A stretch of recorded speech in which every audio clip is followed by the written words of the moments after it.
This question is from Laura. I have been meditating with a mantra given from Diksha for over 2.5 years now, barely missing a day. Meditation still continues to feel like a chore for me, something I have to force myself to do with great will. I have fallen the last few months, only meditating 1 to 2 times a week at best. While I feel good after meditation, I have no desire for it. How can I cultivate the desire to meditate and to form a genuine enjoyment of the practice? It's a good question of how do I make my meditation better? How do I want to meditate and make my meditation better so that I do want to meditate more? I am reminded of Swami Ashokananda. He wrote this beautiful essay in a book, Meditation According to the Monks of the Ramakrishna Order. It's a book which you can purchase.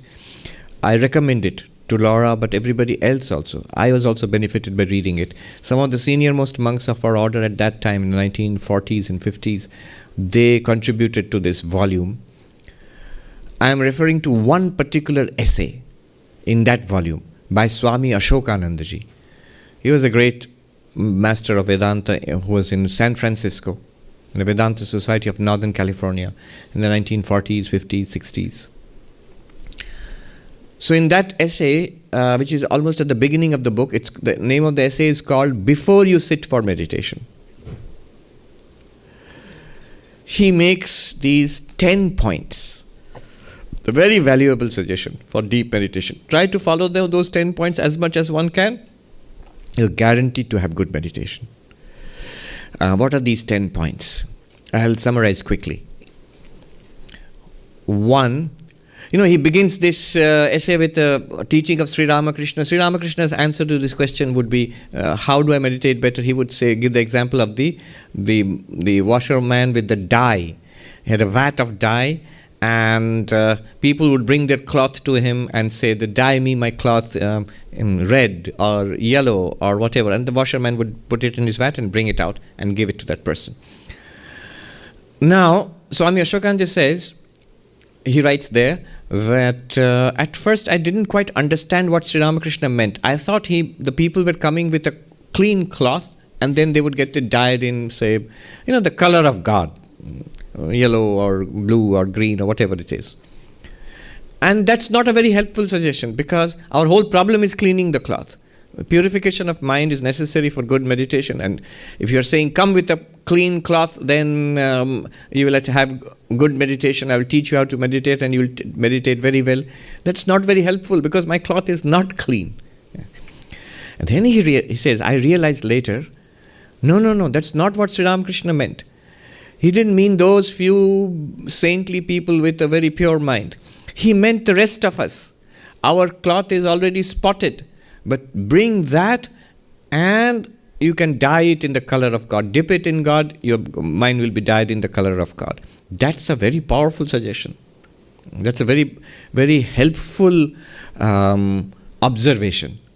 That means we can all be dyed, we can dye ourselves, DYE. We can dye ourselves in the color of God, become spiritualized. How? So he gives 10 points there.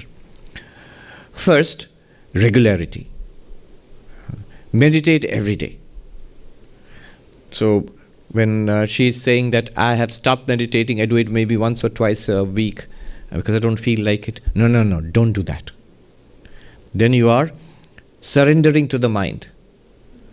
What's the use of meditating mechanically and hardly paying attention? There's a great use, that you have not surrendered to the mind. The mind is not interested in meditation. The mind is in a hurry and we just rush through the motions. All right. That's not ideal, but still do it. Be inflexible on that point. You are lucky, you have already taken mantra diksha, initiation. So you have a whole procedure and a lineage and a teaching from that lineage and the mantra itself. Just to do it mechanically, quickly, just takes a few minutes. Just a few minutes. Everybody can spare those few minutes. Everybody in the world. There's nobody so busy who can. I'm always reminded of Martin Luther. the founder of the Protestant movement about 500, 600 years ago. And it struck me in his diaries, he writes that every day I spend an hour on my knees praying before I start my day. He was a very, very busy man, very busy man. And he says, the days I have no time at all, I spend 2 hours praying, an extra hour praying. So, regularly, don't give up. Even if it is mechanical, I'm not saying do it mechanically, I'm not saying hurry through the process, but even if that's what happens, do it regardless. Don't give up.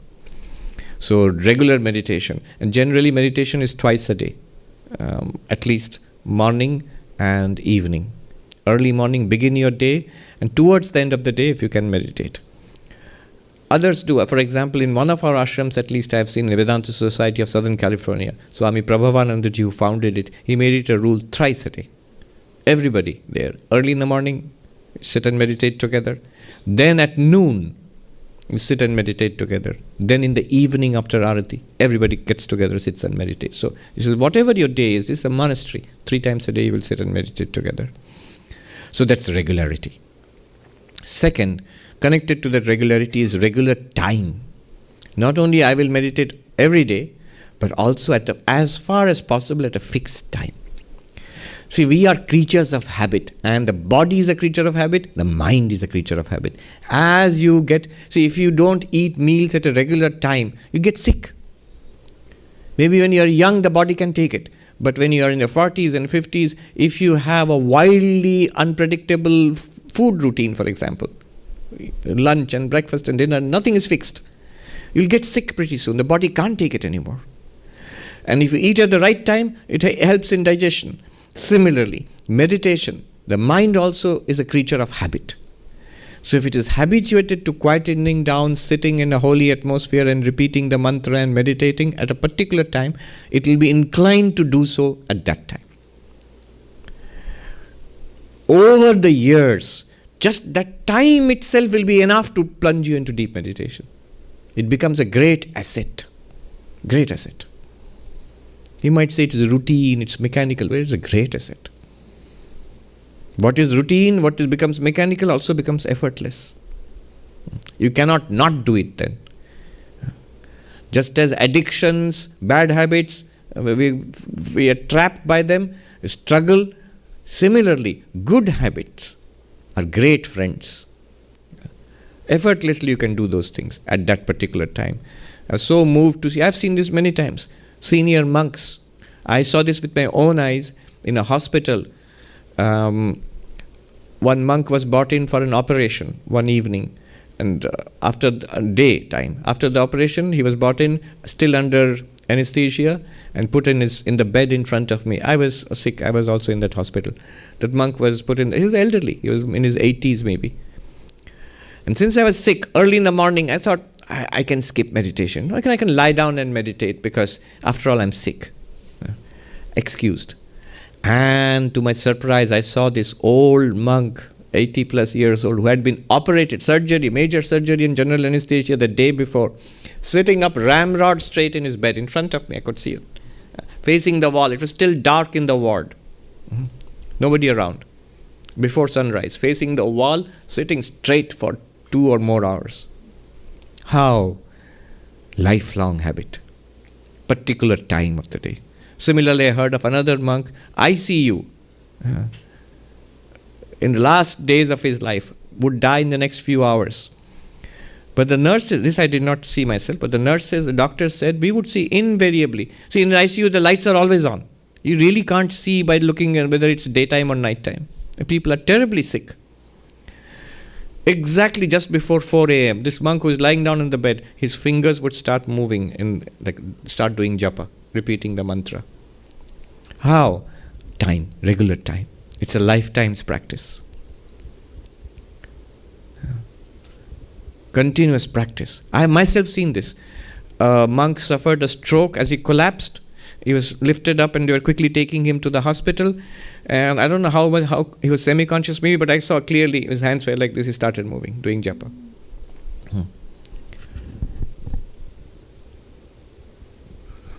So, fixed time. Over time, you will see over the years, this becomes a great asset. Third, fixed place. Just like we have this place, we have meditation halls or shrines or temples. Make a shrine a holy place for yourself. It can be a room in your house if you can afford that. It can be a corner of a room. Use that only for meditation. And the vibrations, over time, this place will acquire vibrations. Keep your shrine there, keep the pictures there, whatever your rosary there for japa, it will acquire vibrations. It will become a place of serenity and quietness and inwardness for you. Wherever in later life, you can always retreat to the shrine for peace. So fixed place. It becomes a great aid. Then, these are just aids. Swami Ashokananda says, see, we must slowly start the work of cleaning up. You see, clean up the place before you leave it. Long before leaving it, in our journey of meditation, cleaning up is necessary. So cleaning up, we must starve the negative and feed the positive. Here I love the old Native American story here of the two wolves in our nature, a dark wolf and a wolf of light. Which win? They're fighting. Which one will win? Depending on the one you have fed. Over time, you give scraps from your table, food to which wolf? The good one or the dark one? The evil one or the good one? And you feed the good one. How do you feed the good? The dark one is things which are worldly, which are negative, which are disturbing. The more we dwell upon it, the more it is strengthened. Swami Ashokananda says, it is best in our case to take an oblique approach. Attack from the flank. Don't directly grapple with negativities. Strong desires, addictions, trauma, guilt, hatred, prejudices. If you try to directly grapple with it, it strengthens. You're pouring psychic energy into it. It'll suck energy from you and it'll become bigger and stronger. It's a demon, or they are demons. Who was it? Nietzsche, who said, when you stare long enough into the abyss stares back at you. So that can be a terrifying thing, to see the darkness noticing you. Then, that's how people end up committing suicide, going crazy. That's what happens. The darkness takes over the mind. Or the other saying, when you grapple with monsters, you run the risk of becoming a monster yourself. So, the way to do it, the intelligent way to do it is approach it sideways. Instead of directly fighting with it, starve it, weaken it. Don't dwell on it. Yes, I know it is horrible. Don't think about it. Whatever it is, it's horrible, it's scary, it's producing great anxiety. Don't think about it. Replace it. Remember, the mind abhors a vacuum. Replace it with the positive. Play a bhajan in your room, play a lecture on spirituality, play devotional music, keep pictures. Sri Ramakrishna would insist, keep pictures of gods and goddesses around. Nowadays, not only around, on your wallpaper also, on your computer, on your phone. Surround yourself with positivity. Read the life stories. Instead of reading gossip on internet, read the life stories of people you consider to be enlightened. See, when we read that, we download it automatically. What we spend time with, we are continuously downloading. You are simultaneously feeding the good wolf, the white wolf, and starving the evil one. What happens over time is your task becomes easier. Then the cleanup is easier. Before that, trying to clean up is you're going to end up with more serious problems. So that is the suggestion he gives, cleaning up. But cleaning up, careful, be careful, tread lightly. And then he says, one serious problem is bad company. He says there are people who can remain unaffected by their company, but he says it's very rare. We are affected by our company. Show me your. Nowadays it's much easier. I can see your Facebook friends. I see your Facebook friends, I know what you are, who you are. Whom are you friends with? Whom do you like? With whom do you want to spend time with? What influence are they having on me, on my mind? Just a holy company. Surround yourself with people, like-minded people. If that's not possible, with books and I know nowadays movies and talks and all. So create this holy company around yourself. But he says there, more precisely, he says at least avoid bad company. Don't tell people you're bad company, I'm going to avoid you. One lady complains to Swami Ashokananda ji. Or actually he's saying in one of his talks, people will say to you, Mum is no fun anymore since she has started going to the Vedanta society. People, you're not interested in going to parties and you're not interested in social circles. Nowadays social media, you drop out of social media. What happened to you? Are you depressed? Why did you drop out of social media? And Ashokanji says, good riddance to bad rubbish. At one time one must mature and pull out of all of that. It eats up your time. Not only does it eat up your time and energy, it directly feeds that evil wolf. I know of people very devoted and came and told me that now I have lots of money and everything is going great and I don't want to go for the next higher pay, next higher better house and better car or stuff, and I'm going to devote all my time. I'm going to take up this lower paying job and devote all my extra time to meditation, study and all. Good. Then they went on a cruise, this couple. And then they came back and told me, no, actually I've taken up this new job. It pays better. Why? There are these people on the cruise who clearly they were richer than me and they were doing much better than me. And they told me about this new opportunity which is too good to pass up. Well, bad company. Then the next thing is, Ashokanji says, asceticism. A little bit of asceticism is good. Not behaving like a prune, a spoiled sport, but this continuous consumerism. The latest gadget, the latest vacation, the latest movie or Broadway play, and then the best new Michelin-rated restaurant. And after all, this is Manhattan, right? It's the place for all of that. If you do it when you're in your early 20s, maybe it's all right. When you're teens and early 20s. But if you're still doing it in your 50s and 60s, there's something wrong with you. Stop, for heaven's sake. Step back. Step back. I'm not saying that once in a while you shouldn't go and treat yourself to a nice meal. You can.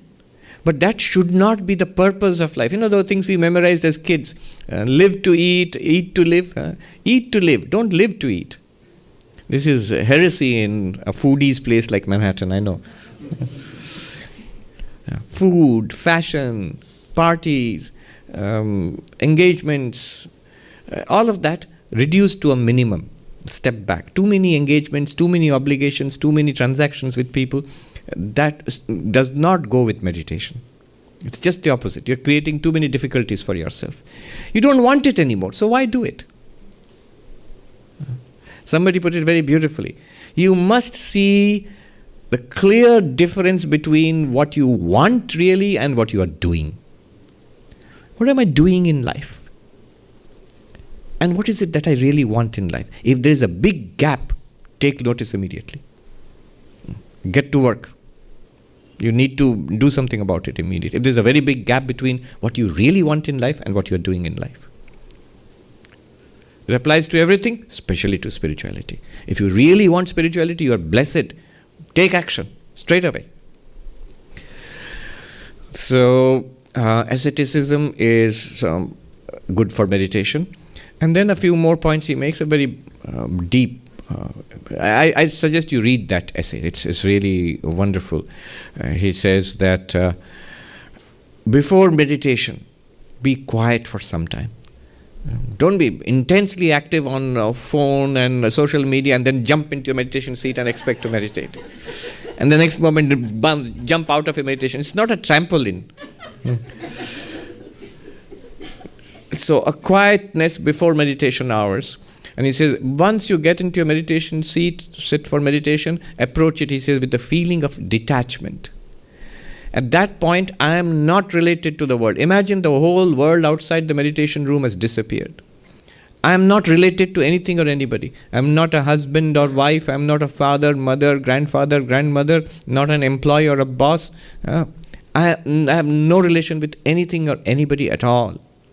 I am and my Lord is. Approach it with the feeling of eternity. He has described how you generate those feelings. These are something called Ananta Samapatti. It's from Yoga Sutras.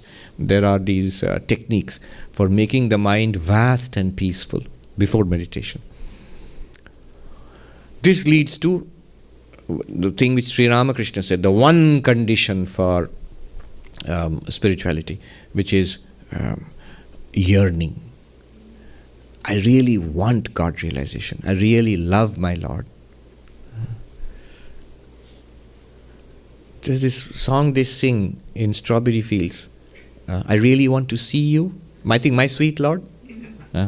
So they sing, yes. So that's John Lennon singing. I really want to see you. I know, I'm sure it is possible. And that is the goal of my life. Just even, Swami Ashokananda says, I know what you will say, that I don't have that yearning, what can I do? But he says, is it impossible to simulate it? Is it impossible to try to imagine what it feels like to want God? We have so many vivid descriptions. Sri Ramakrishna's life stories of saints. You read it, you'll find the vivid descriptions of how they pined and wept for God. Even a little bit of that, one teardrop. So, if you can do that, then meditation becomes much, much easier. And finally he says, and this is rare, if you can come into contact with an enlightened person, even once, and hear it from their lips, that God is real, God can be realized. Something talks from them to the depths of our unconscious. It becomes real. Suddenly it becomes real for us. That's a great, great blessing. He says only those who have experienced it, coming to contact with a genuinely holy person, then spirituality really becomes real for us at that time. Then there is no going back. It may take a long time, but we will go forward. I'm sorry I took up so much time, but I thought this is a summary of, it was not a good summary, it was more or less the whole essay.